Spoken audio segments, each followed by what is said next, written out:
नमस्कार। न्यूज के इकलौते फैमिली शो न्यूज की पाठशाला में आप सभी का बहुत स्वागत। मैं हूं सुशांत सिन्हा। ये वो पाठशाला जहां सबकी क्लास लगती है। और सबसे पहले आपको बता दूं कि आज कौन कौन सा चैप्टर आपके लिए खोलने वाला हूं। पाकिस्तान पर हमले का टाइम बढ़ गया है या सब प्लान के मुताबिक चल रहा है? अंदर की खबर क्या है? पीएम मोदी के बाद अमित शाह का ऐलान, चुन चुन कर होगा आतंकियों का हिसाब। राजनाथ सिंह, एस जयशंकर, अमेरिका से दोनों को फोन आया। क्या प्लान में कुछ चेंज हुआ है क्या? भारत किसी भी वक्त अटैक को तैयार। उधर पाकिस्तान के पीएम शहबाज शरीफ कहां गायब हो गए, मिसिंग हो गए हैं, आज आपको यह भी बताऊंगा। बिना एक भी बम गिराए अब तक भारत ने भिखारी पाकिस्तान का कटोरा कितना खाली कर दिया है, आज यह भी लेकर आया हूं आपके लिए। भारत पाकिस्तान बॉर्डर से वो ग्राउंड रिपोर्ट जो बताएगी इस वक्त बॉर्डर पर क्या चल रहा है। इधर भारत किसी भी पल ठोकने को तैयार, उधर पाकिस्तान की घनघोर बेइज्जती कैसे हो रही है। पाकिस्तान भारत के हमले से निपटेगा या लगातार हो रही बेइज्जती से गजब ही हो गया है, आज वो भी आपको दिखाऊंगा। और पाकिस्तान पर अटैक से ठीक पहले पीएम मोदी ने जातिगत जनगणना वाला सियासी बम फोड़ा क्यों? कास्ट सेंसस हुआ तो राहुल, अखिलेश, तेजस्वी का फायदा होगा या नुकसान? जातिगत जनगणना की रिपोर्ट आई तो आरक्षण जाएगा 50% के पार क्या? प्राइवेट कंपनियों में भी रिजर्वेशन हो जाएगा क्या? आज आपको यह भी बताऊंगा। लेकिन सबसे पहले भारत पाकिस्तान से जुड़ी कुछ बड़ी ब्रेकिंग न्यूज से शुरुआत करेंगे।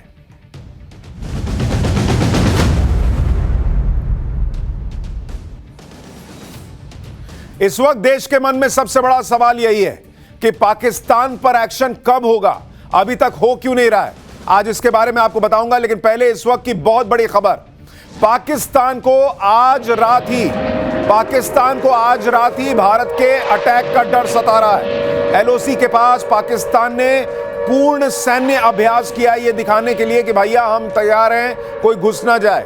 पाकिस्तान को पीओके में भारत के बड़े एक्शन का खौफ सता रहा है और अगले 24 घंटे में पाकिस्तान को बड़े हमले की आशंका है। यानी पाकिस्तान के लिए एक एक रात भारी है और पाकिस्तान को लग रहा है कि आज ही या फिर अगले 24 घंटे के अंदर भारत अटैक कर देगा, यह वो मान के चल रहा है।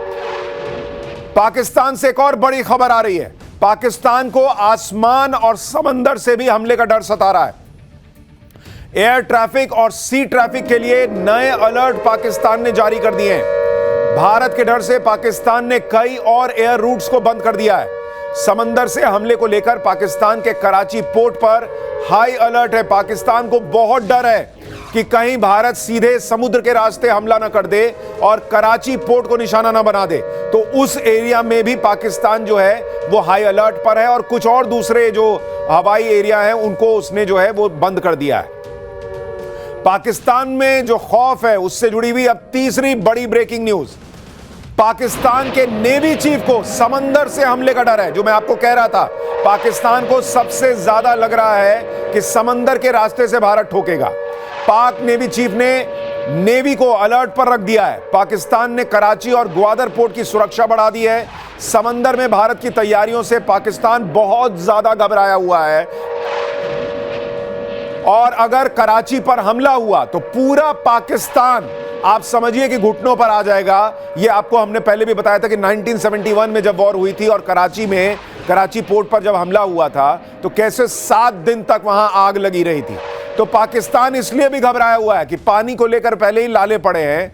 खाना, पानी, दाना सब बंद हो जाएगा अगर कराची पोर्ट चला गया।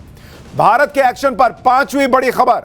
अरब सागर में भारतीय नेवी का तगड़ा अभ्यास हुआ है। एंटी शिप और एंटी एयरक्राफ्ट फायरिंग का अभ्यास हुआ है। किसी भी एक्शन के लिए सेना है तैयार, नौसेना के युद्धपोत तैयार हैं। यह भी बड़ी खबर आ रही है। यानी एक तरफ पाकिस्तान घबराया हुआ है कि भाई नेवी जो है भारत की वो अटैक करेगी और दूसरी तरफ आप देखिए समुद्र में किस तरह से लगातार anti aircraft firing, anti ship और एंटी एयरक्राफ्ट फायरिंग जो है वो करके पाकिस्तान की धड़कनें भारत और बढ़ा रहा है। अब आज की छठी बड़ी ब्रेकिंग न्यूज। पाकिस्तान के खिलाफ अमित शाह ने भी फिर से हुंकार भरी है। पहले नरेंद्र मोदी ने कहा था कि मिट्टी में मिला देंगे, अब अमित शाह ने कहा है कि किसी को भी छोड़ेंगे नहीं, ये मोदी सरकार है, एक एक को चुन चुन कर जवाब मिलेगा। अमित शाह ने इसका जिक्र किया है और कहा है कि आतंक को जड़ से उखाड़ कर रहेंगे। यानी जो लोग सोच रहे थे कि क्या भारत अभी अटैक करेगा नहीं करेगा, प्लान में कुछ चेंज है क्या, इसका पहला संकेत कि प्लान में कोई चेंज नहीं है अमित शाह के बयान से आया है। बाकी संकेत मैं आगे बताऊंगा, पहले अमित शाह को सुनिए। वो ये न समझ ले कि हमारे 27 नागरिकों का जान लेकर ये लड़ाई जीते हो। मैं सभी आतंक फैलाने वालों को कहना चाहता हूं कि लड़ाई का अंत नहीं है, एक मकाम है। हर व्यक्ति को चुन चुन कर जवाब भी मिलेगा, जवाब भी लिया जाएगा।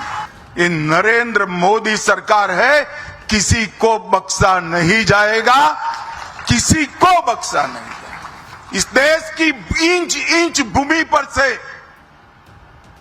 आतंकवाद को मूल समेत उखाड़ने का हमारा संकल्प है और वो सिद्ध होकर रहेगा। और इस लड़ाई में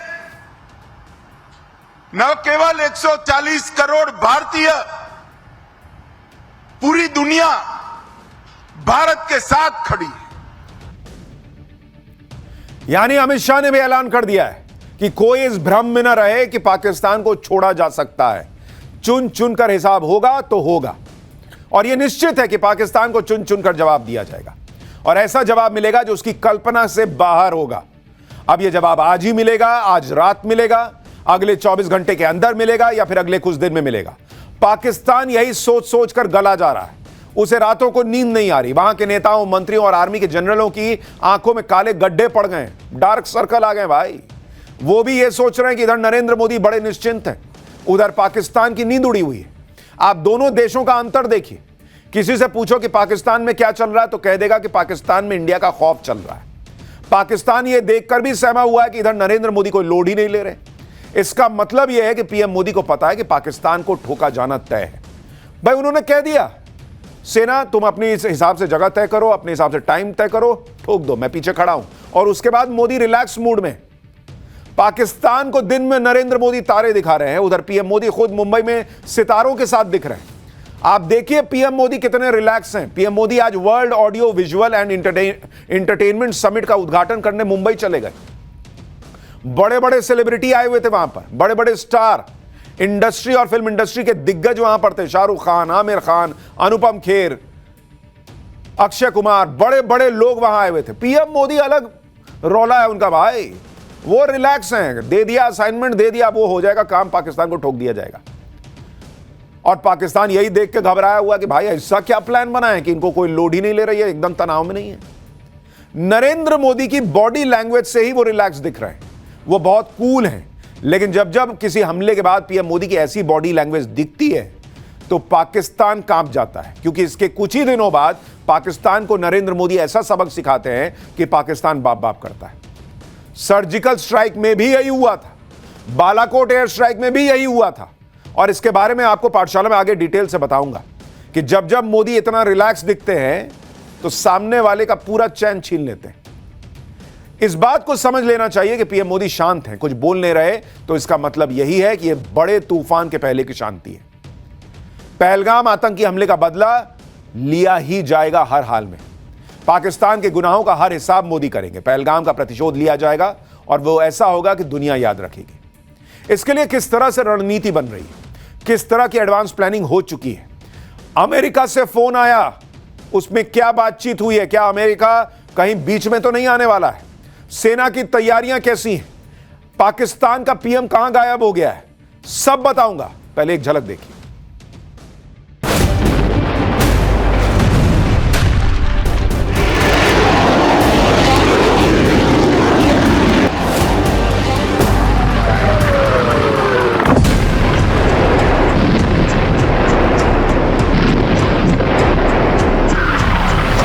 के बाद अगर कुछ एक्शन ले रहे तो घर में घुस के बैठ जाना। आतंकवाद का खात्मा होना चाहिए, बहुत हो।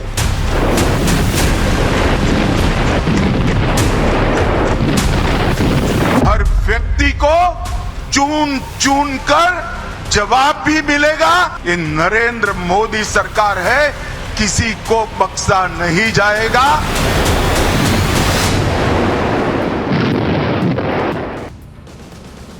भारत की तैयारियां पूरी हैं, काउंटडाउन चल रहा है बॉस। किसी भी वक्त काउंटडाउन पूरा होगा और पाकिस्तान पर हमला होगा।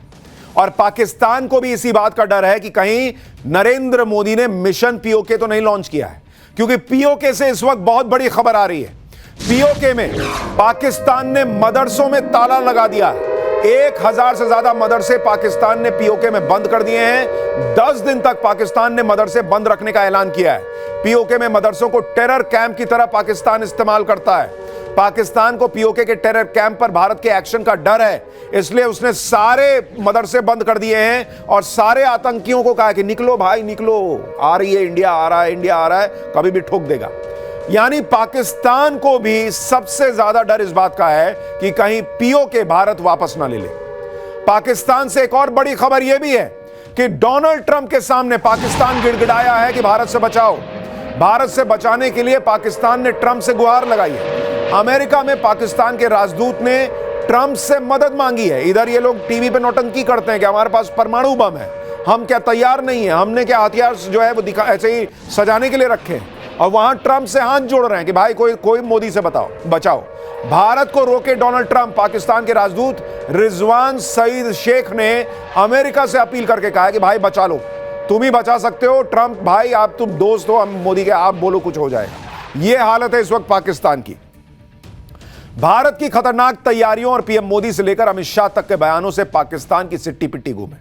पाकिस्तान के प्रधानमंत्री शहबाज शरीफ तो गायब ही हो गए हैं। पाकिस्तान में लोग खुलकर बात कर रहे हैं। पाकिस्तानी पीएम शहबाज शरीफ लापता हो गए हैं, यह खुद पाकिस्तान में ब्रेकिंग न्यूज चल रही है। पाकिस्तान के डिप्टी पीएम से सवाल पूछ लिया वहां की मीडिया ने, शहबाज शरीफ कहीं दिख क्यों नहीं रहे हैं, ये वहां के मीडिया वाले खुद वहां पूछ रहे हैं पाकिस्तान के डिप्टी पीएम से कि हेलो वेयर इज शहबाज शरीफ। शहबाज शरीफ को जनता के सामने आना चाहिए। कई दिनों से शहबाज शरीफ दिखाई क्यों नहीं दे रहे हैं। यह पाकिस्तानी पत्रकार ने शहबाज शरीफ पर क्या सवाल पूछा, देखिए कैसे पाकिस्तान की किरकिरी हो रही है।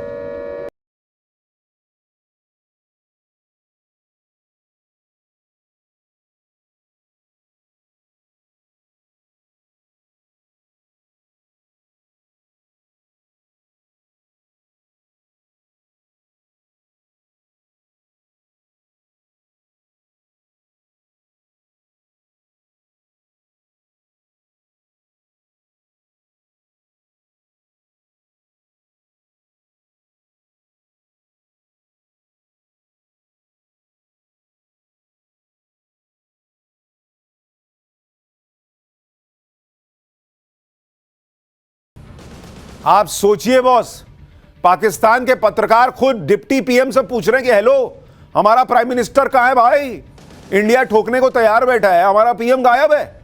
यानी ये कोई हवाई खबर नहीं थी कि शहबाज शरीफ गायब हो गए। सच यही है। यहां नरेंद्र मोदी खुले में बोल रहे हैं कि हम तो मिट्टी में मिलाएंगे। ये अपने प्राइम मिनिस्टर की बात कर रहा हूं, और उधर प्राइम मिनिस्टर देखिए गायब है, पब्लिक ढूंढ रही है, ढूंढो कहां है साहब हमारे। पाकिस्तान इसी डर में दुबला हुआ जा रहा है कि भारत का अगला कदम क्या होगा, हमला कब होगा। इधर भारत भी पाकिस्तान के डर को बढ़ा रहा है। भारत के खतरनाक राफेल फाइटर जेट ने बीती रात बॉर्डर पर पेट्रोलिंग की है। इंडियन एयरफोर्स के दूसरे लड़ाकू विमानों ने भी बॉर्डर पर पेट्रोलिंग की है। यह साधारण पेट्रोलिंग नहीं है बल्कि कॉम्बैट पेट्रोलिंग थी, यानी युद्ध के लिए एकदम तैयार वाली स्थिति।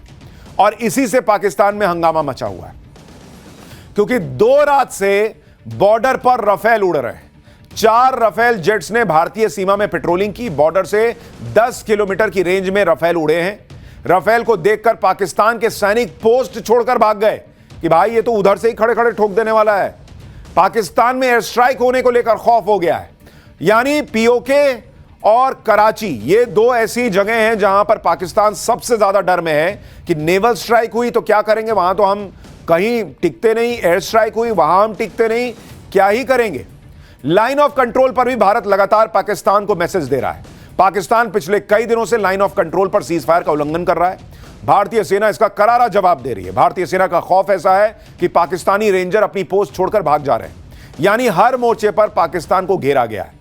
इकोनॉमिक, डिप्लोमेटिक और वॉर स्ट्रैटेजी से पाकिस्तान फंसा हुआ है। इसी के साथ पाकिस्तान को डिप्लोमेटिक तौर पर भी किनारे लगाया जा रहा है। पूरी दुनिया में पाकिस्तान अलग थलग पड़ा हुआ है। दुनिया भर के देशों को भारत यह मैसेज दे रहा है लगातार कि आतंक के खिलाफ भारत तगड़ा एक्शन लेने वाला है। भारत के विदेश मंत्री एस जयशंकर और अमेरिकी विदेश मंत्री के बीच पहलगाम हमले को लेकर बातचीत हुई। अमेरिकी विदेश मंत्री ने कहा कि आतंक के खिलाफ लड़ाई में अमेरिका भारत के साथ है। भारत के विदेश मंत्री एस जयशंकर ने कहा कि पहलगाम हमले के दोषियों, साजिश करने वालों को हर हाल में सजा दी जाएगी। यानी यह नहीं कि अमेरिका के विदेश मंत्री से बात हो रही है तो एक बार सोच ले कि क्या करना नहीं करना। उनको भी बता दिया कि हेलो बॉस, सजा तो हम देंगे, उसमें कोई इफ एंड बट वाली स्थिति नहीं है। यानी भारत ने अमेरिका को भी क्लियर मैसेज दे दिया है कि पहलगाम के मामले पर भारत पीछे नहीं हटेगा। जो भी इस हमले के पीछे हैं उन्हें जमीन खोद कर लाना पड़े तो जमीन खोदी जाएगी। पाकिस्तानी आतंकियों को सबक सिखाने के लिए मोदी सरकार हर लेवल पर जबरदस्त काम कर रही है। पीएम मोदी तो सारी रणनीतियों पर नजर रख रहे हैं और लगातार डायरेक्शन भी दे रहे हैं, लेकिन आतंक के खिलाफ इस लड़ाई में पीएम मोदी की टीम के अहम 4 लोगों की बड़ी भूमिका है, जिनमें जो पीएम के फैब 4 हैं, गृह मंत्री अमित शाह, रक्षा मंत्री राजनाथ सिंह, जिन्होंने बड़ी जिम्मेदारी निभाई हुई है, लगातार आर्मी चीफ से बात करना, नेवल चीफ से बात करना, एयरफोर्स के चीफ से बात करना, रक्षा मंत्री लगातार एक्टिव हैं। विदेश मंत्री एस जयशंकर, वो डिप्लोमेटिक लेवल पर जो है दुनिया के सामने भारत का पक्ष मजबूती से रख रहे हैं। और एनएसए अजीत डोवाल, वो लगातार क्या स्ट्रैटेजी बननी है, कैसे एक्शन होना है, इस पर काम कर रहे हैं। ये चारों अपनी अपनी भूमिका खामोशी से लेकिन दमदार तरीके से निभा रहे हैं और इसी वजह से भारत आज पूरी दुनिया के सामने डंके की चोट पर कह रहा है कि आतंकवाद को खत्म करेंगे तो करेंगे। और पीएम मोदी की यह टीम तेजी से काम कर रही है। आज ही रक्षा मंत्री राजनाथ सिंह ने अमेरिकी रक्षा मंत्री से बात की। रक्षा मंत्री राजनाथ सिंह ने अमेरिकी रक्षा मंत्री को कह दिया कि अमेरिकी रक्षा मंत्री ने पहलगाम हमले में मारे गए निर्दोष नागरिकों के प्रति गहरी संवेदना जताई। अमेरिकी रक्षा मंत्री ने यह भी कहा कि अमेरिका भारत के साथ खड़ा है और भारत के आत्मरक्षा के अधिकार का समर्थन करता है। साथ ही आतंकवाद के खिलाफ भारत की लड़ाई में अमेरिकी सरकार के मजबूत समर्थन को दोहराया। यानी रक्षा मंत्री राजनाथ सिंह ने जो अमेरिका के रक्षा मंत्री को बातें बताई, जो पाकिस्तान के खिलाफ सबूत बताए, जो भी उन्होंने बातें बताई, उसका इंपैक्ट यह रहा कि अमेरिका भी कह रहा है कि हम आपके साथ खड़े हैं बॉस, हम आपके साथ हैं, जो करना है कीजिए। अब आप समझ लीजिए कि भारत किस लेवल पर पाकिस्तान को घेरे जा रहा है। और ये कोई छोटा मोटा खेल नहीं है, ये हाई रिस्क फैसले हैं जिनको लेने से पहले बहुत सारे बॉक्सेस पर चेक मार्क करना पड़ता कि ये हो गया कि नहीं, ये हो गया कि नहीं। लोग सोच रहे हैं जैसे मैगी बन रहा है, अरे 2 मिनट हो गया अभी बना नहीं। अरे बॉस, अटैक करना है किसी पर, सबक सिखाना है किसी को, सब तरफ से चीजें जो है वो करनी पड़ती हैं। पीएम मोदी और उनकी टीम यही कर रही है। यानी सिर्फ डिप्लोमेटिक एक्शन से ही पाकिस्तान घुटनों पर आता दिख रहा है, जबकि अभी तो असली धमाका होना बचा हुआ है। क्योंकि पर्दे के पीछे जो खेल चल रहा है उसके बारे में तो लोगों को कुछ पता ही नहीं। पीएम मोदी को डे टू डे काम करते देख लोग हैरान हो रहे हैं कि पीएम मोदी के मन में चल क्या रहा है। विपक्ष के नेता तो सवाल उठा रहे हैं कि क्या पीएम मोदी पहलगाम को भूल गए, क्या एक्शन क्यों नहीं ले रहे हैं। अगर आप भी ऐसा सोच रहे हैं तो आपको 3 घटनाओं के जरिए बताता हूं कि पीएम मोदी के काम करने का स्टाइल क्या है। और जब पीएम मोदी इतने रिलैक्स दिखते हैं, इतने चैन में दिखते हैं, तो सामने वाले का चैन छीन लेते हैं। उदाहरण से समझिए, साल 2016 में उरी आतंकी हमले का बदला लेने के लिए सर्जिकल स्ट्राइक की गई थी। 18 सितंबर 2016 को उरी में सेना के कैंप पर आतंकी हमला हुआ। इसका बदला 28 सितंबर को सर्जिकल स्ट्राइक के तौर पर लिया गया था। सर्जिकल स्ट्राइक से पहले पीएम मोदी बिल्कुल सामान्य दिख रहे थे। 26 सितंबर को पीएम मोदी ने CSIR के प्लैटिनम जुबली फंक्शन का उद्घाटन किया था। 27 सितंबर को पीएम मोदी ने माता अमृतानंदमयी के 63वें जन्मदिन पर संबोधन दिया था। 28 सितंबर जिस दिन सर्जिकल स्ट्राइक हो रही थी, उस दिन पीएम मोदी ने प्रगति प्लेटफॉर्म के जरिए लोगों से बात की थी। यानी दुनिया के सामने पीएम मोदी बिना किसी तनाव के, बिना कोई लोड लिए रोजमर्रा का काम करते दिख रहे थे सर्जिकल स्ट्राइक के पहले, जैसे आज दिख रहे हैं। लेकिन अंदर ही अंदर पाकिस्तान के आतंकियों के खिलाफ सर्जिकल स्ट्राइक की प्लानिंग एग्जीक्यूट हो रही थी। उरी में सेना के कैंप पर हमले के 10 दिन के अंदर पीएम मोदी ने बदला लिया था। इस दौरान किसी को भनक भी नहीं लगी कि पीएम मोदी क्या प्लानिंग करके बैठे। इसी तरह से 2019 में पुलवामा हमले के बाद पीएम मोदी ने किसी को पता नहीं लगने दिया था कि उनके मन में क्या चल रहा है। पुलवामा हमले के 12 दिन के अंदर भारत ने बालाकोट में आतंकियों के ठिकानों पर एयर स्ट्राइक की थी। उस समय भी पीएम मोदी रेगुलर तरीके से ही अपना काम कर रहे थे। आपको याद दिलाता हूं, भारत ने 26 फरवरी 2019 को बालाकोट में एयर स्ट्राइक की थी। 24 फरवरी को, यानी एयर स्ट्राइक के 2 दिन पहले, पीएम मोदी के 4 अलग कार्यक्रम थे। 24 फरवरी को पीएम मोदी के मन की बात का प्रसारण हुआ था। उसी दिन पीएम मोदी स्वच्छ कुंभ, स्वच्छ आभार कार्यक्रम में शामिल हुए थे। फिर पीएम मोदी ने प्रयागराज कुंभ में संगम स्नान किया था और शाम को पीएम मोदी ने गोरखपुर में किसान सम्मान निधि योजना लॉन्च की थी। पब्लिक हैरान थी कि भाई चल क्या रहा है, कुछ होगा कि नहीं होगा। पीएम मोदी अपना काम कर रहे थे, सेना अपना काम कर रही थी। 25 फरवरी को पीएम मोदी ने नेशनल वॉर मेमोरियल देश को समर्पित किया था एयर स्ट्राइक के एक दिन पहले, और एयर स्ट्राइक से ठीक पहले पीएम मोदी एक टीवी चैनल के कार्यक्रम में शामिल हुए थे। यानी तब भी पीएम मोदी को देखकर कोई नहीं कह सकता था कि देश इतना बड़ा एक्शन लेने जा रहा है, जैसे आज लोग कह रहे हैं कि कब होगा कब होगा। बॉस, ये एक देश का जवाब है। ये ऐसे आपके लिए फिल्म नहीं बन रही है कि आपके एंटरटेनमेंट के लिए, कि भाई अभी आपका मूड हो गया तो अब तो 5 दिन हो गए, अरे अब तो 10 दिन हो गए, अब कर देना लॉन्च, चाहिए फिल्म को लॉन्च कर देना चाहिए। आपके एंटरटेनमेंट के लिए नहीं हो रहा है boss, it's a serious business. ये एक देश काम कर रहा है, देश के सैनिक काम कर रहे हैं, एक एक स्ट्रैटेजी बन रही है, कैसे कब क्या एग्जीक्यूट होना है। वो आपके हमारे लिए नहीं कर रहे, वो देश के लिए कर रहे हैं। वो वाहवाही के लिए नहीं कर रहे, वो आपको हमको सुरक्षित रखने के लिए कर रहे हैं। और इसलिए उन पर भरोसा रखिए, संयम रखिए। पाकिस्तान से पूछिए ना, उसको समझ में आ रहा है कि यहां क्या चल रहा है, क्योंकि खबर तो उसके पास भी इधर उधर से थोड़ी बहुत आती होगी। उसमें आग लगी हुई है। पीएम मोदी की खासियत यह है कि विपरीत परिस्थितियों में भी वो परेशान नहीं होते। पीएम मोदी की बॉडी लैंग्वेज से ऐसा लगता ही नहीं है कि वो कोई खास प्लानिंग करके बैठे हुए हैं। इस बार भी वैसा ही पैटर्न देखने को मिल रहा है। पीएम मोदी की बॉडी लैंग्वेज और बैठकों से पाकिस्तान को कुछ समझ नहीं आ रहा कि क्या होने वाला है। आप खुद देखिए, पहलगाम अटैक के बाद पीएम मोदी सऊदी अरब का दौरा छोड़कर भारत आए। उसके बाद से लगातार अलग अलग कार्यक्रम में शामिल हो रहे हैं। पंचायती राज दिवस कार्यक्रम में भी शामिल हुए, फिर इंडिया स्टील प्रोग्राम को संबोधित किया। उसके अगले दिन रोजगार मेले में 51,000 युवाओं को नौकरी के प्रमाण पत्र दिए। अभी 2 दिन पहले ही पीएम मोदी ने युग्म कार्यक्रम को संबोधित किया और आज वेव्स समिट में शामिल हो गए। भाई, देश थोड़ी रोक देंगे पाकिस्तान जैसे भिखारी देश को ठोकने के लिए। वो कह दिया सेना कर देगी, देश को आगे बढ़ाना है। इसी बीच पाकिस्तान से एक और बड़ी खबर, पाकिस्तान के खैबर पख्तूनख्वा में हड़कंप मच गया है। खैबर पख्तूनख्वा में सायरन सिस्टम लगाया गया है। पाकिस्तान को पश्तूनों की बगावत का डर सता रहा है। यानी जो हमने आपको कहा था कि हो सकता है पाकिस्तान चौतरफा गिर जाए।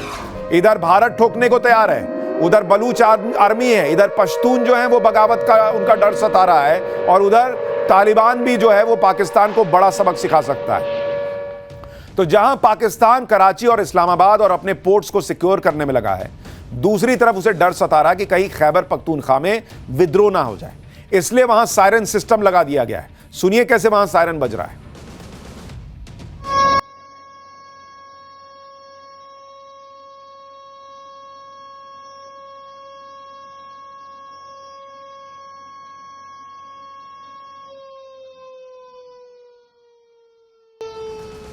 पाकिस्तान से ही एक और बड़ी खबर आ रही है, आपको वो भी बता दूं। भारत के डर से पाकिस्तान एयरफोर्स में भी हड़कंप है। पाकिस्तानी एयरफोर्स ने एक नया वीडियो जारी किया है। पाकिस्तानी वीडियो में युद्ध की तैयारियों के बारे में बताया गया है। पाक एयरफोर्स को भारत की एयर स्ट्राइक का डर है। भारत के राफेल विमानों से पाकिस्तान की नींद उड़ी हुई है, इसलिए अब उसने, हालांकि कल हमने आपको बताया था कि कैसे बचकाने वीडियो बना रहा है, वीडियो गेम के जो है फुटेजेस लगा के दिखा रहा कि हम तैयार हैं, लेकिन अब वो है नई नई चीजें करके अपने आप को तैयार दिखाने का प्रयास कर रहा है आतंकवाद पर। इस बीच असदुद्दीन ओवैसी का बड़ा बयान आ गया है। पीओके वापस लेने का यही सही समय है, ओवैसी कह रहे हैं। उनका कहना है कि घर में घुसकर मारना नहीं है, वहीं बैठ जाना है। अब आतंकवाद को खत्म कर देना चाहिए। पीओके भारत का है और उसे वापस ले लेना चाहिए। सुनिए ओवैसी क्या कह रहे हैं। अब के बार अगर कुछ एक्शन ले रहे तो घर में घुस के बैठ जाना, घर में घुस के मारते बोले ना, अब घर में घुस के बैठ जाना, खत्म, ये होना चाहिए। पीओके ले लेना नहीं, अरे गवर्नमेंट खुद बोल रही। एक बात सुनिए, पीओके नहीं, पीओके का रेजोल्यूशन है पार्लियामेंट का, भारत की पार्लियामेंट का रेजोल्यूशन है, वो भारत का है बोल के। तो बीजेपी क्या बोलती, घर में घुस के बोले डैश डैश बोले, हम बोले घर में घुस के बैठ जाओ आप। ये खत्म होना है टेररिज्म, जो बार बार हर थोड़े दिन को जो टेररिज्म होता है। आप देखिए बॉस, पिछले कुछ दिनों से ओवैसी कैसे पाकिस्तान को आईना दिखा रहे हैं, कैसे चीन जो है वो पाकिस्तान के या वहां जो उइगर मुसलमान है वो पाकिस्तान चीन का साथ देता है। उन्होंने कहा कि चीन अपने यहां मुसलमानों को सूअर का मांस खिलाता है, तब क्यों उनके साथ दोस्ती करते हो तुम। और आज उन्होंने कह दिया कि भाई पीओके ले लो, बैठ जाओ वहीं, अब स्ट्राइक करके वापस आ जाने की बात नहीं है, वो कब्जा लो। आप सोचिए भाई, हमारे यहां सिद्धारमैया जैसे नेता हैं जो कहते हैं पाकिस्तान से युद्ध करने की जरूरत नहीं है, ओवैसी कह रहे हैं कि भाई जाओ ठोको और वहीं रुक जाओ, अब हो गया खत्म। पाकिस्तान के प्रधानमंत्री शहबाज शरीफ की नींद इसलिए भी उड़ी हुई है, पाकिस्तानियों को कुछ समझ में नहीं आ रहा, इसलिए पाकिस्तान अलग अलग फैसले ले रहा है। जैसे पाकिस्तान ने अपने राष्ट्रीय सुरक्षा सलाहकार को बदल दिया है, खुफिया एजेंसी आईएसआई के चीफ को नया एनएसए बना दिया गया है। नए एनएसए यानी जो अपने यहां अजीत डोभाल की भूमिका है, वैसे वहां एनएसए है, नेशनल सिक्योरिटी एडवाइजर। उसका नाम जो है ऐलान पाकिस्तान ने आधी रात को किया। आईएसआई चीफ असीम मलिक पाकिस्तान के नए ऐसे एनएसए बना दिए गए। यानी आप सोचिए वहां सिक्योरिटी का क्या हाल होगा। यहां युद्ध जैसी स्थिति बन रही है, रात में वहां एनएसए चेंज किया जा रहा है। यह तो उनकी तैयारी का हाल है कि आधी रात को एनएसए बदल रहा है वहां। कभी पाकिस्तानी मंत्री आधी रात को प्रेस कॉन्फ्रेंस करके रो रहे हैं कि भाई भारत हमला कर देगा, कभी आधी रात को एनएसए बदल रहे हैं। भाई इनका चेक करो, ये आधी रात डायपर ना बदल रहे हो, इनकी ये हालत है। पाकिस्तान को लग रहा है कि एनएसए बदलकर आधी रात को प्रेस कॉन्फ्रेंस करके या दुनिया भर के देशों के सामने गिड़गिड़ा कर वो भारत से बच जाएगा। सुनिए पाकिस्तान के रक्षा मंत्री ख्वाजा आसिफ को।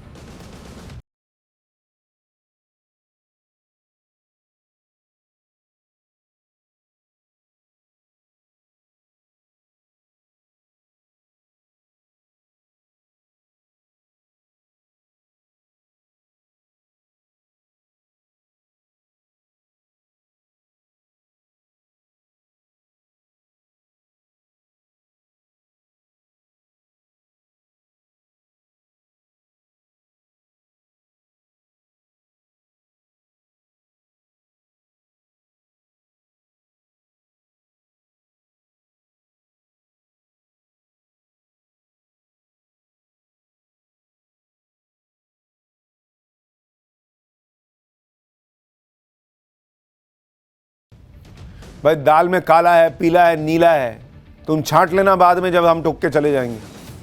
और पाकिस्तान की हालत देखिए भारत ने क्या कर दी है। अभी बम गिराया नहीं है लेकिन पाकिस्तान की धज्जियां उड़नी शुरू हो गई हैं। देखिए पाकिस्तान इसलिए भी अलबलाया हुआ है क्योंकि पाकिस्तान खुद जानता है कि अगर युद्ध छिड़ गया तो वो भारत के सामने ज्यादा दिन टिकेगा नहीं, क्योंकि पाकिस्तान की जेब में न तो युद्ध का भारी भरकम खर्च उठाने के लिए पैसे हैं और न ही अपने हथियारों और सेना को वॉर फ्रंट तक पहुंचाने के लिए डीजल तक मौजूद है। यूरेशियन टाइम्स की एक रिपोर्ट आई है, उसके मुताबिक जुलाई 2023 में पाकिस्तान ने पूरे साल के लिए सभी युद्धाभ्यास रोक दिए थे। उसकी वजह थी कि रिजर्व फ्यूल और लुब्रिकेंट्स की कमी। इसी तरह साल 2022 में पाकिस्तान ने फ्यूल बचाने के लिए, तेल बचाने के लिए शुक्रवार को ड्राई डे घोषित कर दिया था। इस दिन सरकारी गाड़ियां सिर्फ इमरजेंसी में चलती थी। साल 2022-23 में लगातार गिर रही इकोनॉमी की वजह से पाकिस्तान का डिफेंस बजट 4% घटाना पड़ा था। फरवरी 2021 में पाकिस्तानी आर्मी के तत्कालीन चीफ कमर बाजवा ने मीडिया के सामने यह खुद माना था कि पाकिस्तानी आर्मी के टैंक और गाड़ियां जंग खा चुके हैं और उनकी सेना के पास जंग लड़ने के लिए पर्याप्त खाने का भंडार भी नहीं है। रिपोर्ट में यह भी दावा किया गया है कि फरवरी 2021 में पाकिस्तान की फायरिंग में भारी खर्च हो रहा है, जिसकी वजह से भारत के साथ सीज फायर एग्रीमेंट करने को वो मजबूर हुआ था।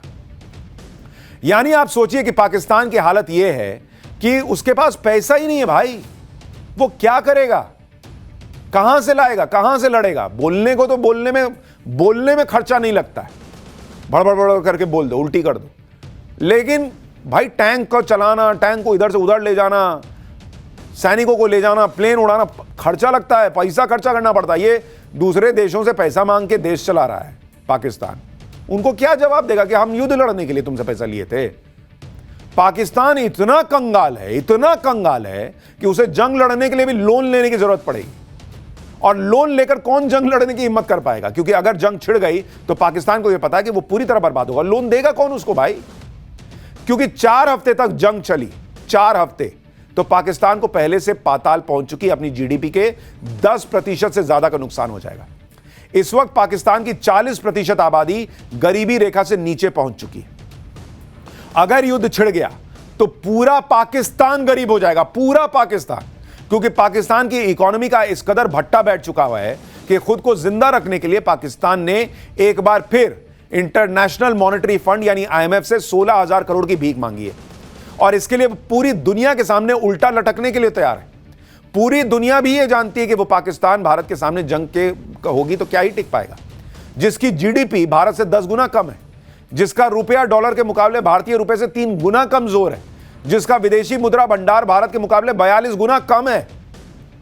भाई युद्ध हुई और हमने एक हफ्ते 10 दिन कर लिया, ये खत्म हो जाएंगे, पैसा नहीं बचेगा।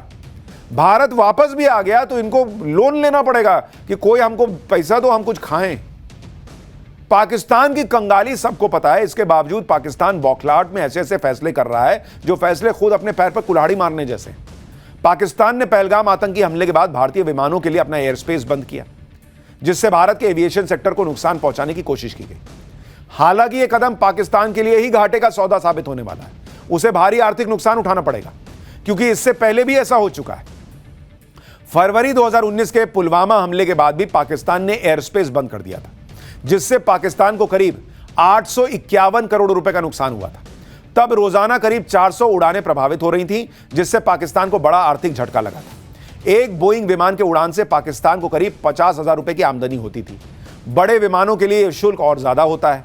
सिर्फ ओवरफ्लाइट फीस से पाकिस्तान को रोज करीब 2 करोड़ रुपए का नुकसान हो रहा था।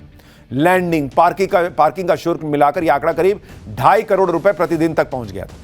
पीआईए को अंतर्राष्ट्रीय रूट्स बंद होने और घरेलू रूट्स के समय बढ़ने से रोज करीब 4 करोड़ रुपए का नुकसान तब हुआ था।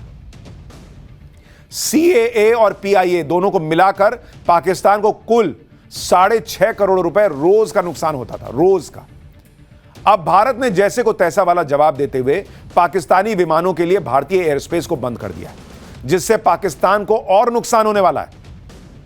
क्योंकि अब तक के हवाई रूट के मुताबिक पाकिस्तान के जिन विमानों को इस्लामाबाद से मलेशिया की राजधानी कुआलालंपुर पहुंचने के लिए 5.5 घंटे लगते थे, अब पाकिस्तान के उन्हीं विमानों को नए रूट से कुआलालंपुर पहुंचने में 8.5 घंटे लगेंगे, यानी पहले की तुलना में 3 घंटे ज्यादा।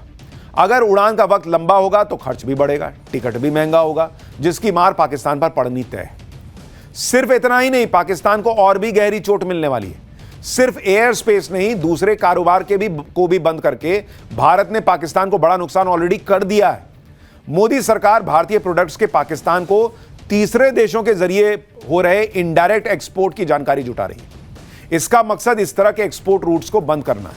मतलब मेरा सामान हम तो तुमको नहीं देंगे, कोई तीसरा भी तुमको नहीं देगा। क्योंकि ये क्या करते थे कि भाई तीसरे देश से भेज दिया, दुबई वगैरह से वो कर दिया या ले लिया। नहीं भाई, पाकिस्तान को होने वाले इस इनडायरेक्ट एक्सपोर्ट का डेटा कस्टम और एक्सपोर्ट प्रमोशन काउंसिल जैसी संस्थाओं से लिया जा रहा है। GTRI यानी ग्लोबल ट्रेड रिसर्च इनिशिएटिव के मुताबिक इनडायरेक्ट एक्सपोर्ट के जरिए हर साल करीब 84,000 करोड़ रुपए से ज्यादा के भारतीय प्रोडक्ट दुबई, सिंगापुर और कोलंबो जैसे पोर्ट से होते हुए पाकिस्तान पहुंचते हैं। भारतीय कंपनियां इन पोर्ट्स पर अपना माल भेजती हैं, जहां इंडिपेंडेंट कंपनियां उन्हें बॉन्डेड वेयरहाउस में रखती हैं, ब्रांडेड वेयरहाउस में। इन वेयरहाउस में माल पर लगे लेबल और दस्तावेज बदल दिए जाते हैं ताकि ये पता न लगे कि ये प्रोडक्ट भारत के हैं। इसके बाद ये माल पाकिस्तान भेजा जाता है, जहां भारत से सीधे ट्रेड पर बैन लगा है। इसके अलावा मोदी सरकार ऑनलाइन प्लेटफॉर्म्स के जरिए पाकिस्तान में होने वाले एक्सपोर्ट की भी जांच कर रही है। यानी नरेंद्र मोदी सरकार हर तरफ से कसे जा रही है। अब यह भी देखिए कि अगर मोदी सरकार पाकिस्तान को होने वाले इस इनडायरेक्ट एक्सपोर्ट पर लगाम लगा दे तो पाकिस्तान को नुकसान कितना होगा। पाकिस्तान का हर साल होने वाला कुल इंपोर्ट करीब 5 लाख करोड़ रुपए का है, जिसमें डायरेक्ट और इनडायरेक्ट इंपोर्ट के जरिए भारत का हिस्सा करीब 1 लाख करोड़ रुपए। ऐसे में अगर भारत की तरफ से पाकिस्तान को होने वाले एक्सपोर्ट पर पूरी तरह बैन लग गया तो पाकिस्तान के कुल सालाना इंपोर्ट का 20% हिस्सा एक झटके में साफ हो जाएगा। जब भारत ने पाकिस्तान से कारोबार बंद करने का ऐलान किया तो जवाब में पाकिस्तान ने भी कह दिया कि हम भी कारोबार बंद कर देंगे। अब ये आंकड़े भी देख लीजिए कि कारोबार बंद होने से नुकसान किसका ज्यादा है। भारत को बहुत ज्यादा कोई फर्क नहीं पड़ने वाला है, क्योंकि साल 2024-25 में अप्रैल से जनवरी के बीच पाकिस्तान ने भारत से करीब 3783 करोड़ रुपए का इंपोर्ट किया। इस दौरान भारत ने पाकिस्तान से मात्र 3 करोड़ 72 हजार रुपए का इंपोर्ट किया। यानी पाकिस्तान ने भारत की तुलना में करीब 1000 गुना ज्यादा सामान मंगाया। और साल 2023-24 के आंकड़ों पर नजर डालें तो पाकिस्तान ने भारत से करीब 10,000 करोड़ का इंपोर्ट किया, जबकि भारत ने पाकिस्तान से सिर्फ 24 करोड़ का इंपोर्ट किया। यानी पाकिस्तान ने भारत की तुलना में करीब 410 गुना ज्यादा इंपोर्ट किया। तो तुम हमको क्या कह रहे हो कि तुमको नुकसान हो जाएगा? अपना देखो ना यार, तुम मंगाओगे कहां से सामान अगर हमने नहीं दिया, और सस्ता कहां से मंगाओगे? बाप करोगे तुम, पैर पटक के एक्शन मत लिया करो, औकात नहीं है तुम्हारी। एक तरफ भारत ने पहलगाम हमले के बदले की तैयारी पूरी की है, दूसरी तरफ पहलगाम हमले की शुरुआती जांच के बाद एनआईए ने बड़ा खुलासा किया है।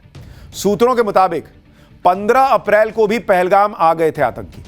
3 जगहों पर आतंकी हमले की उन्होंने रेकी की। 4 ओवरग्राउंड वर्कर्स ने पाक आतंकियों की मदद की। आरू घाटी, अम्यूजमेंट पार्क और बेताब घाटी टारगेट लिस्ट में थे। सुरक्षा की वजह से बाकी 2 टारगेट छोड़े गए और हमले से 2 दिन पहले बैसरन घाटी में छिपे थे आतंकी। एनआईए जांच में 3 सैटेलाइट फोन के सबूत मिले हैं। 2 फोन के सिग्नल को एजेंसीज ने ट्रेस किया है। 20 ओवरग्राउंड वर्कर्स की भी एनआईए ने पहचान कर ली। जांच में पता चला है कि आतंकियों के पास अल्ट्रासेट कम्युनिकेशन सिस्टम था। क्या सिस्टम होता है ये भी आपको बताता हूं। ये अल्ट्रासेट, ये चीन में बनी रेडियो कम्युनिकेशन डिवाइस होती है। सुरक्षित कम्युनिकेशन के लिए इसका इस्तेमाल किया जाता है। यह डिवाइस हाई इंक्रिप्शन और सिक्योर सिग्नल की तकनीक से लैस होती है। इस डिवाइस को मिल रहे सिग्नल को इंटरसेप्ट करना बहुत मुश्किल होता है। कश्मीर में सुरक्षा बलों से बचने के लिए आतंकी इस डिवाइस का इस्तेमाल करते हैं। लेकिन यह तो जांच में जो हो रहा है वो पता चल रहा है। इससे यह भी अंदाजा लगने लग गया है कि भाई कश्मीर में भी कई लोगों ने इन लोगों की मदद की, तभी आतंकी हमला हो पाया। लेकिन पाकिस्तान से एक और बड़ी खबर आ रही है, आपको वो भी बता देता हूं। आतंकी हाफिज सईद के लिए पाकिस्तान बहुत परेशान है। आतंकी हाफिज सईद की सुरक्षा को और बढ़ा दिया है पाकिस्तान ने। आईएसआई के सेफ हाउस में हाफिज सईद को ले जाया जा रहा है। पाकिस्तान और आईएसआई को हाफिज पर हमले की आशंका है कि हो सकता है भारत हाफिज सईद को ही ठोक दे, इसलिए लगातार उसकी लोकेशन बदल रहा है पाकिस्तान। यह भी खबर आ रही है कि हाफिज सईद को एक जगह मत रखो, बदलते रहो इसकी जगह, ताकि एक जगह रहेगा तो कहीं ठोक ना दिया जाए। एक तरफ पाकिस्तान की हालत खराब है, दूसरी तरफ भारत अपनी तैयारी पूरी कर चुका है। बॉर्डर से सटे इलाकों में जो हाईवे हैं, वहां पर जो इमरजेंसी लैंडिंग और टेक ऑफ रनवे बने हैं, उन्हें भी एक्टिव कर दिया गया है, ताकि युद्ध के हालात में यहां से हमारे फाइटर्स और हेलीकॉप्टर तुरंत उड़ान भर सके। एक ऐसे ही लोकेशन से हमारे सहयोगी पुलकित नागर की रिपोर्ट देखिए। हम आपको लोकेशन कौन सी है ये नहीं बता रहे हैं राष्ट्रीय हित में, लेकिन कैसी तैयारी है ये जरूर आप देख पाएंगे। ये आप एच बना देख रहे हैं, यानी कि ये हेलीकॉप्टर के लिए लैंडिंग के लिए और टेक ओवर के लिए जगह बनाई गई है, और ये बीचों बीच सड़क पर बनाई गई है। इसके लिए सड़क को यहां से चौड़ा कर दिया गया है। जो अभी सड़कों को चौड़ा किया गया है, ये सामने आप तस्वीरें देखेंगे तो इस सड़क को, इस रास्ते को पूरी तरीके से चौड़ा कर दिया गया है, और यहां पर हेलीकॉप्टर के लिए हेलीपैड बनाया गया है, ताकि किसी भी स्थिति में हेलीकॉप्टर को यहां पर उतारा जा सके। और आप चारों तरफ ये सड़कें देखेंगे तो इस पूरे पार्ट को चौड़ा कर दिया गया है। ये पूरा मेन एक हाईवे है। ये हाईवे कहां से कहां जाता है ये जानकारी मैं नहीं दूंगा, और साथ ही लोकेशन भी नहीं बताऊंगा, सिर्फ तस्वीर बता रहा हूं, ताकि पाकिस्तान ये समझ ले कि उसे जवाब देने के लिए भारत की तैयारी कितनी मजबूत और कितनी बड़ी है। हमने आपको लोकेशन इसलिए नहीं बताई क्योंकि ये राष्ट्र हित में है कि हम लोकेशन ना बताएं। भाई आपको राजस्थान का जैसलमेर का इलाका है, लेकिन ये इलाका बहुत बड़ा है। उस इलाके में कहां पर ये है ये किसी को नहीं पता, और इसलिए हमने इसकी जगह भी आपको नहीं बताई, लेकिन तैयारी कैसी है आपको वो बता रहा हूं। इसके अलावा राजस्थान में पाकिस्तान से सटे बॉर्डर के पास हाईवेज को हेलीकॉप्टर और प्लेन की लैंडिंग के लिए तैयार किया जा रहा है। जम्मू कश्मीर में सीमा के पास मौजूद स्कूलों में बच्चों को बंकर में छुपने की ट्रेनिंग दी जा रही है। जम्मू कश्मीर के एक ऐसे ही स्कूल से हमारे सहयोगी की रिपोर्ट देखिए। बंकरों में निकलने के लिए देखिए कैसे रेडी हो रहे हैं, अपने कानों को ढककर नीचे झुकते हुए ये इसी तरीके से यहाँ पर निकलेंगे और एक के बाद एक बंकर की ओर आगे बढ़ते चले जाएंगे। मनोज आपको लगातार तस्वीरें दिखा रहे हैं, और अब यहाँ पर जब आप आगे बढ़ते हैं तो आपको ये एक अहम तस्वीर नजर आती है कि किस तरीके से जो बच्चे हैं वो इस तरीके से भाग कर जो स्कूल के अंदर सटा हुआ बंकर है उसके अंदर भाग जाते हैं और अपने आप को सुरक्षित करने की पूरी कोशिश करते हैं। मैं आपको बता दूं कि ये जिस स्कूल के पास हम मौजूद हैं ये आर्निया सेक्टर के अंतर्गत आता है, और यहाँ पर इसी तरीके से हर स्कूल में लगभग बंकर बनाए। यानी अगर हालात ऐसे बन जाएं कि भाई बच्चों की पढ़ाई चल रही है और कोई हमला हो जाए तो बच्चों को कैसे बंकर में छुपना है उसकी भी ट्रेनिंग दी जा रही है। आप ये भी देखिए कि पाकिस्तान कैसा देश है जो अपने ही नागरिकों को अपनाने से मना कर रहा है। भारत सरकार ने आदेश दिया था कि भारत में रहने वाले पाकिस्तानी 30 अप्रैल तक वापस चले जाएं। हालांकि अब भारत ने अगले आदेश तक के लिए डेडलाइन बढ़ा दी है, लेकिन जो पाकिस्तानी भारत से वापस जा रहे हैं उनके लिए पाकिस्तान ने नो एंट्री का बोर्ड लगा दिया है। सोचिए कैसा दो कौड़ी का देश है भाई, कि अपने नागरिकों को कह रहा है कि नहीं लेंगे, वहीं रहो, इंडिया में रहो। यानी पाकिस्तान अपने ही नागरिकों को वापस लेने से मना कर रहा है। इस तरह की हरकत पाकिस्तान पहले भी कर चुका है। करगिल युद्ध में मारे गए अपने सैनिकों की लाशों को पाकिस्तान ने अपनाने से इनकार कर दिया था, और अब अपने जिंदा नागरिकों को अंदर नहीं आने दे रहा। सोचिए कैसा देश है भाई, और इसीलिए इसकी बेइज्जती होती है, छीछा लेदर होती है। मैं आपको अगले चैप्टर में दिखाता हूं, भारत किसी भी पल ठोकने को तैयार, उधर पाकिस्तान की कैसे घनघोर बेइज्जती हो रही है। पाकिस्तान भारत के हमले से निपटेगा या लगातार हो रही बेइज्जती से क्या गजब हो रहा है, जरा उसका चैप्टर देखिए।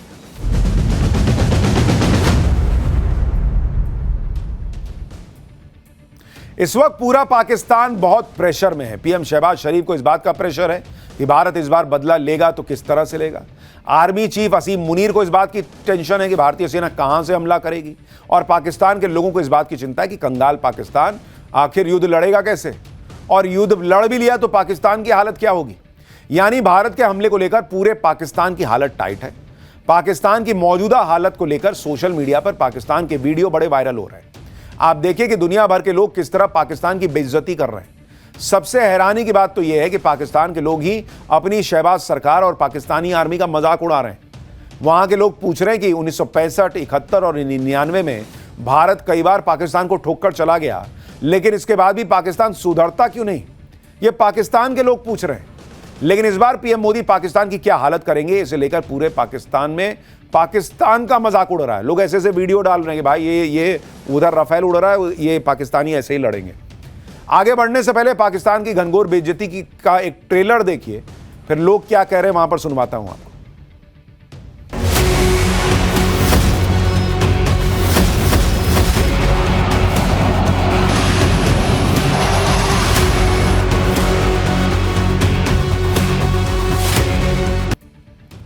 पूरी दुनिया जानती है कि भारत की ताकत के सामने पाकिस्तान की ताकत कितनी है।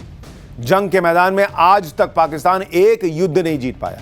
वहां के लोग ही पाकिस्तान एयरफोर्स का किस तरह मजाक उड़ा रहे हैं, उसकी एक तस्वीर देखिए। सोशल मीडिया पर लोग इसे पाकिस्तान का नया राफेल बता रहे हैं। पाकिस्तान के एक कार मैकेनिक ने अपनी जुगाड़ तकनीक से एक फाइटर प्लेन के आकार का वाहन तैयार किया है। लोग कह रहे हैं कि पाकिस्तान की इतनी औकात नहीं है कि वो राफेल जैसा फाइटर प्लेन खरीद सके, इसलिए इसने अपना ही देसी राफेल तैयार कर लिया। भारत से लड़ने के लिए पाकिस्तान एयरफोर्स किस लेवल की तैयारी कर रही है, इससे जुड़ा भी एक वीडियो बहुत वायरल हो रहा है। इसमें वीडियो को देखकर लोग पाकिस्तान की कंगाली और गरीबी का मजाक उड़ा रहे हैं। इसमें भाई ने एक गत्ते का फाइटर प्लेन बनाया हुआ है और इसे उड़ाकर दिखा रहा है। इस वीडियो को देखकर पाकिस्तान के लोग सोशल मीडिया पर कह रहे हैं कि पाकिस्तान एयरफोर्स की तैयारी जो है वो ऐसी ही है, ऐसे ही लड़ेंगे ये लोग। भारत के सामने पाकिस्तान की क्या हालत है ये पूरी दुनिया जानती है। युद्ध के मैदान में भारत पाकिस्तान को मच्छर की तरह मसल सकता है, इसलिए सच्चाई को जानने के बाद भी पाकिस्तान भारत को न्यूक्लियर अटैक की धमकी दे रहा है। लेकिन पाकिस्तान के लोग अपनी फौज और सरकार के बारे में किस तरह की सच्चाई बयां कर रहे हैं।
कह रहे जिसने गधे की बिरयानी खाई है वही ये कह सकता है कि पाकिस्तान आ गया। ये पाकिस्तान के लोग हैं, वो पाकिस्तान को आईना दिखा रहे हैं कि भाई तुम किस इंडिया से भिड़ रहे हो भाई, औकात नहीं है तुम्हारी। कश्मीर को लेकर पाकिस्तान पिछले 78 साल से भारत में आतंकवाद फैला रहा है, लेकिन पाकिस्तान के लोग कश्मीर को लेकर जो बातें कह रहे हैं उससे पाकिस्तान की फौज और पाकिस्तान की सरकार के चेहरा उतर जाएगा। पिछले कुछ दिनों से पाकिस्तान का एक वीडियो बहुत वायरल हो रहा है जिसमें पाकिस्तान के लोग कश्मीर का सच पूरी दुनिया में बता रहे हैं। पाकिस्तान के लोग वहां के नेताओं से ज्यादा समझदार दिख रहे हैं, कह रहे हैं भाई कश्मीर भारत का है, क्यों उसमें पड़े हुए हो भाई, क्यों उसके पीछे पड़े हुए हो, पीओके भी भारत का, दे दो तो ज्यादा अच्छा है। पाकिस्तान के आतंकवाद के अलावा एक और चीज है जो पूरी दुनिया में मशहूर है और वो पाकिस्तान की कंगाल हालत। पाकिस्तान की सरकार अपना देश चलाने के लिए कभी अमेरिका से भीख मांगता है, कभी चीन के सामने कटोरा लेके खड़ा हो जाता है। आपको जानकर हैरानी होगी कि पाकिस्तान की कंगाली को लेकर वहां के प्रधानमंत्री शहबाज शरीफ को भी शर्म नहीं है। कुछ समय पहले शहबाज शरीफ ने खुद माना था कि वो जिस देश में जाते हैं वहां मदद मांगना शुरू कर देते हैं। युद्ध के इस माहौल के बीच शहबाज शरीफ का यह बयान बहुत वायरल हो रहा है, वो भी देखिए।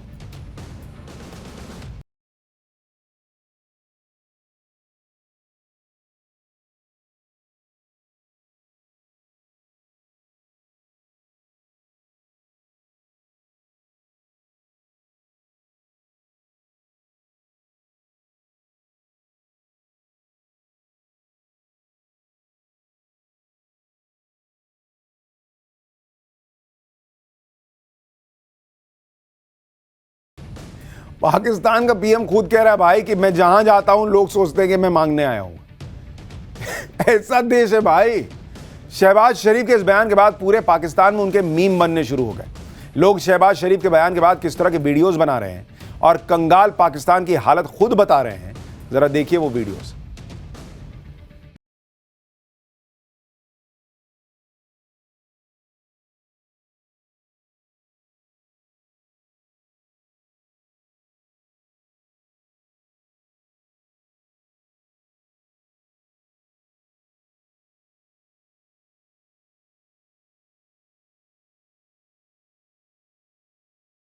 पाकिस्तान के लोग जिस तरह की बातें कर रहे हैं उससे पूरी दुनिया हैरान है। पाकिस्तान के लोग मान रहे हैं कि सालों से पाकिस्तान भारत में आतंकवादी भेज रहा है।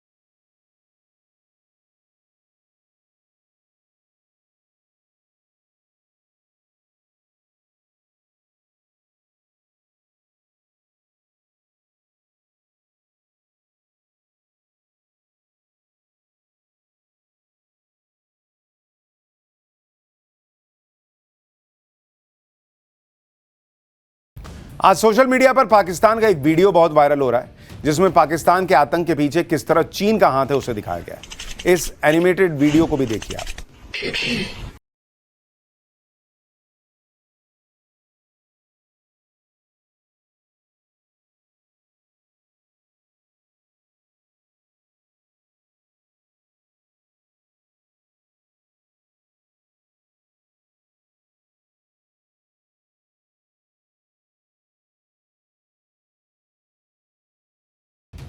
यानी चीन जो है वो शू करता है और पाकिस्तान भौंकना शुरू करता है, लेकिन शेर भारत का कुछ बिगाड़ नहीं पाता। यही सच्चाई। पाठशाला में अब अगली क्लास। पाकिस्तान पर अटैक से ठीक पहले पीएम मोदी ने कास्ट सेंसस यानी जातिगत जनगणना वाला सियासी बम क्यों फोड़ा? कास्ट सेंसस हुआ तो राहुल, अखिलेश, तेजस्वी का फायदा होगा या नुकसान? जातिगत जनगणना की रिपोर्ट आई तो आरक्षण जाएगा 50% के पार क्या? प्राइवेट कंपनियों में रिजर्वेशन होगा क्या? अब इसका चैप्टर।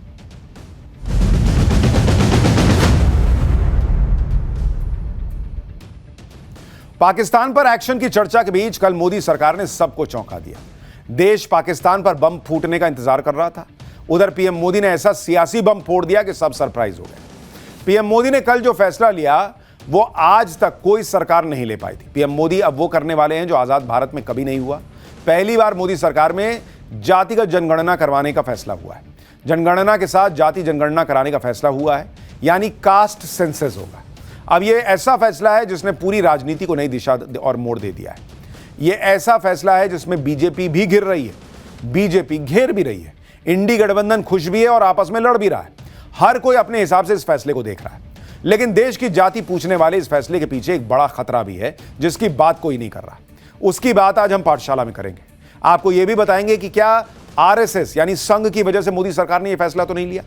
जाति जनगणना पर कैसे इंडी गठबंधन में तूफान मचा है वो भी बताएंगे। क्या इस फैसले का बिहार चुनाव से कोई कनेक्शन है, इसकी भी चर्चा होगी। पाकिस्तान के तनाव के बीच ही यह फैसला क्यों लिया गया यह भी बताऊंगा, लेकिन इस पर जो बयानबाजी हो रही है पहले उसकी एक झलक देखिए।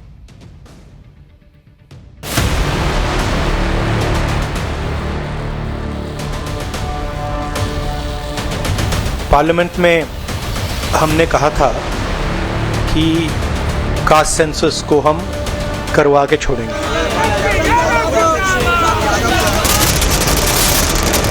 डेडलाइन तो मिल गया, पर डेडलाइन क्या? प्रधानमंत्री नरेंद्र मोदी जी की नेतृत्व वाला एनडीए सरकार कमिटेड है, प्रतिबद्ध है। राहुल गांधी जो करते हैं वो मन से करते हैं। राहुल जी हाथी के दांत खाने के और दिखाने के और।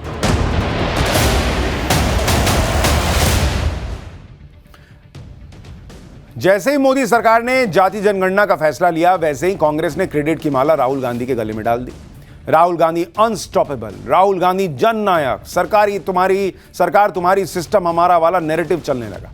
यह कहा जाने लगा कि देखो राहुल गांधी के दबाव में मोदी सरकार को यह फैसला लेना पड़ा।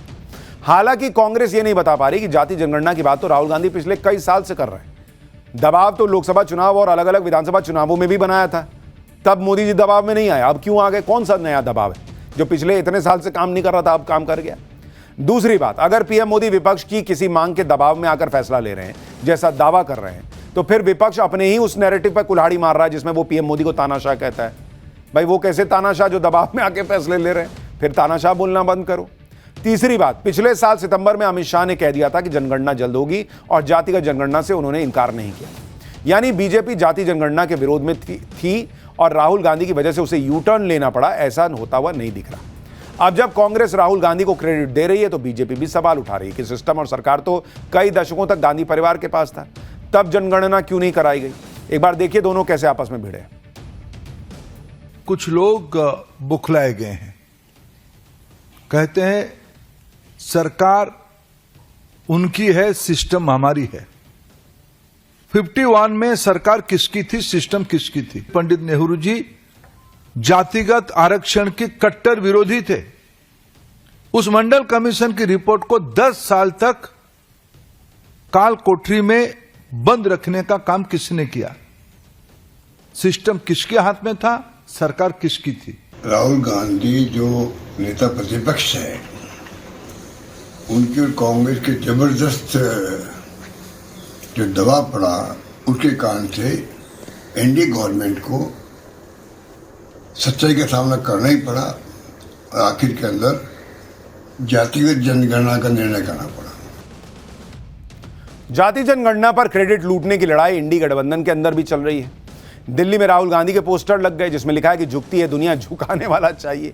जो राहुल गांधी मोदी सरकार को चुनाव में हरा नहीं पा रहे, उनकी ऐसे ब्रांडिंग हो रही है कि अरे अरे अरे सर आपने क्या कमाल कर दिया।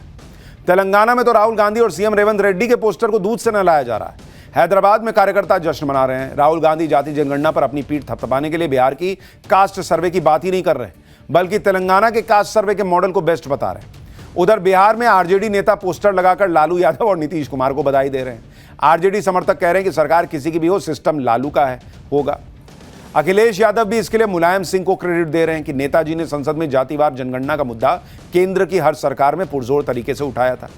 इंडी गठबंधन में क्रेडिट लेने की होड़ मच गई है, लेकिन जाति जनगणना कराने के फैसले से बहुत लोग चौंक गए। बहुत लोगों को समझ में नहीं आ रहा है कि नरेंद्र मोदी ने अचानक जाति जनगणना का फैसला क्यों ले लिया और यह फैसला ऐसे वक्त में क्यों लिया जब पूरा देश पाकिस्तान पर हमले की बात कर रहा है। कई लोग कह रहे हैं कि बिहार में चुनाव है इसलिए जाति जनगणना का फैसला नरेंद्र मोदी ने कर लिया, लेकिन बिहार में तो पहले ही जाति जनगणना हो चुकी, कास्ट सर्वे हो चुका, तो फिर बिहार की राजनीति में जाति जनगणना का जो असर होना था वो ऑलरेडी हो चुका, इसलिए बिहार से इसका कोई लेना देना दिख नहीं रहा। कई लोग कह रहे हैं कि राहुल गांधी और विपक्ष जाति जनगणना को लेकर जो राजनीति कर रहे थे, उस राजनीति को खत्म करने के लिए नरेंद्र मोदी ने फैसला किया। लेकिन इस बात को भी समझिए, राहुल गांधी और विपक्ष जाति जनगणना की बात करके भी लोकसभा चुनाव हरियाणा, महाराष्ट्र, दिल्ली सब हार गए। तो उनकी पॉलिटिक्स तो ऑलरेडी खत्म है, उसको और क्या खत्म करना। अगर ये सब वजह नहीं है तो फिर असली वजह क्या है? अब इस बात को भी समझिए। 2027 में देश में परिसीमन की प्रक्रिया शुरू होनी है, जिसमें आबादी के हिसाब से निर्वाचन क्षेत्रों की सीमाओं को फिर से निर्धारित किया जाएगा। लेकिन डिलिमिटेशन यानी परिसीमन के लिए जनगणना का नया आंकड़ा होना जरूरी है। परिसीमन से पहले जनगणना करवाई जाएगी जो 2026 तक पूरी होगी। अब जब जनगणना होगी और अगर इस जनगणना में जातिगत जनगणना नहीं कराई गई तो राहुल गांधी और इंडी गठबंधन की पार्टियां इसको मुद्दा बनाती, बवाल काटते कि भाई देखो दलितों को, पिछड़ों को नरेंद्र मोदी ने छोड़ दिया, और कहते कि मोदी जाति जनगणना नहीं कराना चाहते क्योंकि अभी तक जनगणना हुई नहीं थी और इंडी गठबंधन लोगों को यह विश्वास नहीं दिला पा रहा था कि मोदी जाति जनगणना नहीं कराएंगे। अब ये हो जाता तो कहते कि अरे देखो नरेंद्र मोदी तुम्हारे विरोधी हैं। इसलिए चूंकि जनगणना होना जरूरी था, नरेंद्र मोदी सरकार ने जाति जनगणना को भी इसमें जोड़ा ताकि ये पॉलिटिक्स ही खत्म हो जाए। इसी की काट के लिए नरेंद्र मोदी ने जाति जनगणना कराने का फैसला लिया और उस समय फैसला किया जब इसकी चर्चा सबसे कम हो, क्योंकि इस समय पाकिस्तान की चर्चा हो रही है और पाकिस्तान की चर्चा के बीच यह फैसला लिया गया। क्योंकि एक सच यह भी है कि बीजेपी भी इस फैसले को लेकर बहुत सहज नहीं है, इसलिए अभी पाकिस्तान की चर्चा में इस फैसले की बात दब जाएगी, फिर आगे का आगे देखा जाएगा। लेकिन सवाल यह कि क्या यह सब तर्क देखकर बीजेपी सवालों से बच सकती है? क्या अभी तो बीजेपी की तरफ से कहा जा रहा है कि यह फैसला सामाजिक न्याय के लिए लिया गया है, लेकिन फिर यह सवाल उठेगा कि अगर यह फैसला इतना ही जरूरी था तो पहले यह फैसला क्यों नहीं लिया गया? साल 2021 में तो कोविड की वजह से जनगणना नहीं हो पाई, लेकिन उसके बाद भी 4 साल ऐसे ही बीत गए और साल 1999 से 2004 तक बीजेपी सत्ता में रही तो 2001 में जातिगत जनगणना क्यों नहीं करवाई? जाति जनगणना को लेकर जो फैसला हुआ, अब उससे जुड़े खतरे की बात करते हैं, क्योंकि यह समझना जरूरी है कि यहां बात सिर्फ जाति जनगणना पर खत्म नहीं होगी, बल्कि जातिगत जनगणना के आधार पर नए सिरे से आरक्षण की मांग उठेगी। असल घमासान तब शुरू होगा और यह बात सबको पता है कि देश में आरक्षण का मुद्दा कितना संवेदनशील है। आरक्षण के समर्थक भी हैं और उसके विरोधी भी। इसलिए कुछ लोग इस फैसले से खुश हैं, कई लोग दुखी हैं।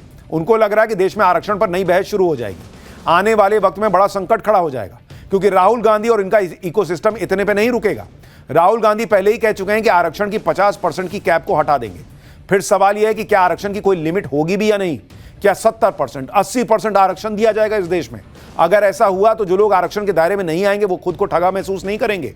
राहुल गांधी तो निजी शिक्षण संस्थानों में आरक्षण लागू करने की मांग कर रहे हैं, जबकि विदेश जाकर खुद कह रहे थे कि जब देश में निष्पक्षता होगी तब कांग्रेस आरक्षण खत्म करने के बारे में सोचेगी। सवाल यह है कि भाई सरकार अगर यह भी कह देगी कि हम डेटा नहीं रिलीज करेंगे क्योंकि इसका पॉलिटिकल इस्तेमाल हो सकता है, तो हंगामा होगा कि डेटा रिलीज नहीं कर रहे हैं, डेटा रिलीज नहीं कर रहे हैं, ये दलित विरोधी हैं, ये पिछड़े विरोधी हैं। और अगर करेंगे तो फिर आरक्षण की सीमा बढ़ाओ, इसको लेकर हंगामा होगा। तो अब उस वक्त क्या होगा वो तो देखा जाएगा, लेकिन फिलहाल इसको लेकर अलग अलग राय है लोगों की। भारत के डर से घबराए पाकिस्तान को अब चाइनीज हथियारों का सहारा दिख रहा है। पाकिस्तान ने पीओके में चाइनीज तोपें तैनात की हैं। SH-15 तोप पीओके में तैनात की गई है। चाइनीज तोपों के परीक्षण में कई कमियां पहले ही सामने आई थी। पाकिस्तान ने पीओके में फ्लाइट्स को भी कैंसिल कर दिया है। गिलगित और स्कर्दू में फ्लाइट्स कैंसिल की गई हैं। लेकिन आप सोचिए पाकिस्तान की क्या हालत है। F-16 में जंग लग रही है, जो चीन के फाइटर जेट्स हैं वो रद्दी के जैसे हैं, और अब जो तोपें लगाई हैं पीओके में वो भी घटिया किस्म की है। फिलहाल एक छोटा सा ब्रेक।